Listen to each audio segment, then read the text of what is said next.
पानी का पानी करने की क्षमता रखता हूँ। आप सबकी बदौलत, आप सबको साथ लेकर के, लेकिन संगठित तो होना पड़ेगा। आप सब लोग सोचिए, विचार रखेंगे उनके लिए हम चाहेंगे कि ताली बजाकर स्वागत करते हैं। धन्यवाद, बहुत बहुत धन्यवाद। आज ये संडीला गांव में जो प्रोग्राम रखा गया है, तो सबसे पहले संडोली गांव में जो प्रोग्राम रखा गया है, तो सबसे पहले जो ये प्रोग्राम की कमेटी है, इसको कोटि कोटि नमन करता हूँ।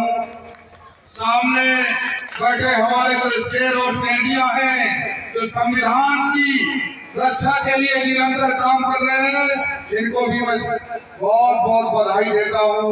और इस शेर और शेरनियों का जो नेतृत्व कर रहे हैं, जो ये आने वाली टीम के साथ बैठे हैं, इनको भी मैं लाख लाख बधाई देता हूँ, धन्यवाद देता हूँ अपनी साउंड सर्विस को, और बहुत बहुत धन्यवाद करता हूँ मीडिया के बंधुओं को।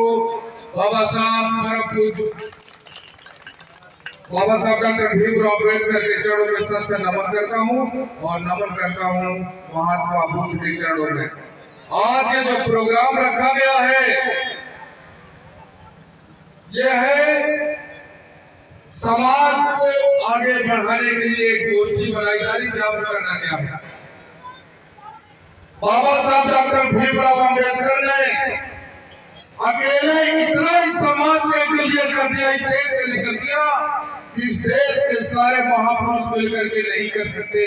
ये मैं नहीं बोल रहा हूँ, ये पंडित मदन मोहन मालवीय जी ने कहा है कि बाबा साहब डॉक्टर भीमराव अम्बेडकर ने इस देश के लिए जितना किया, इस समाज के लिए जितना किया, पूरे महापुरुष इकट्ठा होकर के भी इतना नहीं कर सकते। और देश में जितने भी जाति धर्म की महिलाएं हैं, चाहे वो दलित समाज की हो, मुस्लिम समाज की हो, किसी भी जात धर्म की हो, उनको तो बाबा साहब का एहसान कभी नहीं भूलना चाहिए।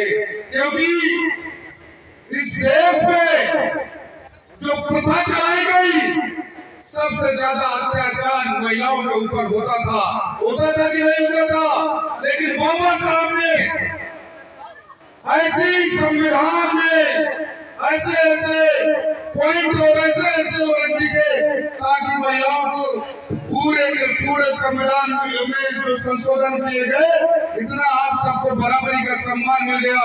आज संविधान की बदौलत हमारे समाज की महिलाएं प्रधान है, ब्लॉक प्रमुख है, जिला पंचायत अध्यक्ष है, यहाँ तक कि मुख्यमंत्री है, डीएम कलेक्टर बनी बैठी है। अगर आज वो है तो किसकी बदौलत है? वो संविधान की बदौलत है, ना कि किसी भगवान की बदौलत है। और आज मैं आपको बोल दे रहा हूँ कि अगर संविधान के बदौलत आपको सम्मान मिल रहा है, और उसी संविधान पर हमले हो रहे हैं, और आप लोग जाकर के उधर अगरबत्ती और फूल माला कर रही हो, तो ये क्या सही है? सही है तो बताइए आप सब लोग, क्योंकि मैं भी 2.5 साल से क्षेत्र में घूम रहा हूँ, मैं देख रहा हूँ कि समाज को सुधारने के लिए कितनी भी हम कोशियां करें, लेकिन ये समाज बदलने का नाम नहीं ले रहा। आखिरकार कब ये समाज बदलेगा? अगर समाज इकट्ठा होता है तो केवल दारू के ठेके में इकट्ठा होता है कि नहीं होता? किसी अच्छे काम के लिए समाज इकट्ठा होता है। कभी किसी ने पढ़ाई लिखाई की बात की? बाबा साहब डॉक्टर भीमराव अम्बेडकर बोले हैं कि संगठित होइए, शिक्षित होइए, संघर्ष करिए। अगर संगठित होते हैं तो दारू के ठेके में संगठित होते हैं, संघर्ष करते तो दारू पी करके घर में आकर के संघर्ष कर रहे हैं। ये संघर्ष के लिए नहीं बोले, शिक्षा के लिए संघर्ष करो, शिक्षा के लिए संघर्ष करिए। वो संघर्ष है आपके अंदर, इतनी ताकत है कि आप पसीने से नहाते हो, नहाते कि नहीं आते? आपके ऊपर कोई इस तरह का आदमी आपके रास्ते में रोड आता है, तो हम तो ये बताते हैं कि हम पसीने से नहाते हैं, तो खून भी बहा सकते हैं। बहा सकते कि नहीं बहा सकते? हमारी बहन बेटियां, मैं देख रहा हूँ, कई महीनों से देख रहा हूँ। एक्चुअली मैं प्रॉपर घाटापुर के पास ही मेरा गांव है, मैं घाटापुर बहुत करा जा रहा है। मैं देखता हूँ कि आज केवल बहन बेटियां स्कूल जा रही है, बहन बेटियां स्कूल जा रही है, द्वारा स्कूल जाना था। ये कोरोना काल केवल आपकी पढ़ाई को खत्म करने के लिए इतना बड़ा आडंबर किया गया, इतना बड़ा आडंबर, और हमने सब बातें मान ली कि नहीं मान ली? इतना बड़ा आडंबर खड़ा करके आपकी प्रोग्रेस, आपकी उन्नति को रोकने के लिए इतना सब ड्रामा किया गया, और सारा का सारा झूठ का पुरंदा बोला गया। एक है भारत देश में जो बोलता है गंगा मैया ने बुलाया, कभी बोला जमुना मैया ने बुलाया। अरे हम बोलते हैं नारायण, तू वापस जा, तेरी बीबी ने तुझको बुलाया है, तब तक घूम रहा देश बेच रहे हो। भाइयों, ज्यादा क्या कहना, हमारे सभी जो साहब लोग बैठे हैं, बाबा साहब के बारे में भी, संविधान के बारे में आप सबको बहुत देर से बता रहे हैं। हम तो ज्यादा कुछ नहीं, फौजी आदमी हूँ, ज्यादा कुछ जानता नहीं हूँ, सीधे रास्ता चलता हूँ, सीधे रास्ता चलता हूँ। अगर इस दौरान कुछ भी झाड़ी झंकार आता है उसको काटने का काम करता हूँ। और हम आपको एक बात बता के जा रहा हूँ, यहाँ कुछ लोग मेरे को जानते होंगे और जो नहीं जानते हैं वो जान लें।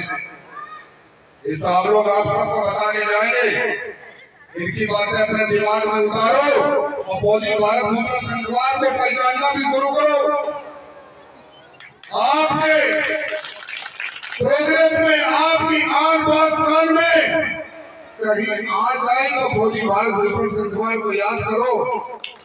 दूध का दूध और पानी का पानी करने की क्षमता रखता हूँ आप सबकी बदौलत, आप सबको साथ लेकर के, लेकिन संगठित तो होना पड़ेगा। आप सब लोग सोचिए, जो कथा भागवत नहीं किसी में करके इधर को अच्छा बोला, ये अच्छा बोला। अरे आप सब लोग यहाँ अपना काम बंद करके बैठे हो, आखिरकार कुछ न कुछ यहाँ से जरूर आप लोगों को विचार विमर्श करके जाना है। ये सब लोग कोई दिल्ली से आ रहा है, कोई बॉम्बे से आ रहा है, पैसा खर्च करके समय वेस्ट करके आ रहे हैं। किस लिए आ रहे हैं? आपको जागरूक करने के लिए आ रहे हैं कि आप संगठित करेंगे। हो सकता है संघर्ष इसलिए संगठित करना है कि संविधान पर जो हमले हो रहे हैं इसके लिए आपको रास्ते पे भी आना पड़ेगा, रोड पर भी आना पड़ेगा, और एक बहुत बड़ा आंदोलन करने की जरूरत है। इसकी अब हमको आपको तैयारी कर लेना है। अभी मैं न्यूज देख रहा था, निकाय चुनाव आ गया, उसमें भी जो आरक्षित सीटें थी उनका भी कोटा कम कर दिया गया, उनका कोटा कम कर दिया गया। इस देश में तो वो चल रहा है कि अगर कोई दलित अपने हक अधिकार की लड़ाई लड़ता है तो वो आतंकवाद है। मुस्लिम अगर लड़ रहा है, मुस्लिम लड़ रहा तो आतंकवादी हो गया। अगर कोई सरदार लड़ रहा है तो वो खालिस्तानी है, और कोई मुस्लिम या और कोई लड़ रहा है तो कुछ न कुछ उसको नाम दिया जा रहा है। एक वर्ड है इस देश में, अगर वो अपने स्वार्थ के लिए इस देश को बेच डाले या कुछ भी करे, वो क्या है, वो राष्ट्रभक्ति की संज्ञा उसको दी गई है, वो राष्ट्रभक्त है। चाहे जानवरों पर अत्याचार करे, चाहे गाय को मार डाले, चाहे कुछ करे, वो सब राष्ट्रभक्ति की संज्ञा में आता है। संविधान पर खतरे हो रहे हैं और उससे निपटने का एक वो है, हम आप दारू पी करके बिकना बंद करें, अपने वोट का इस्तेमाल सही ढंग से करें, वोट का इस्तेमाल सही करें, और एक सही प्रत्याशी को चुन करके ऊपर जब आप ताकत भेजोगे, जब आप चुनोगे तो उसको ताकत आएगी, वो आपकी देख रेख करेगा, आपकी मदद करेगा। यहाँ बहुत सामाजिक लोग बैठे हैं जिनको मैं जानता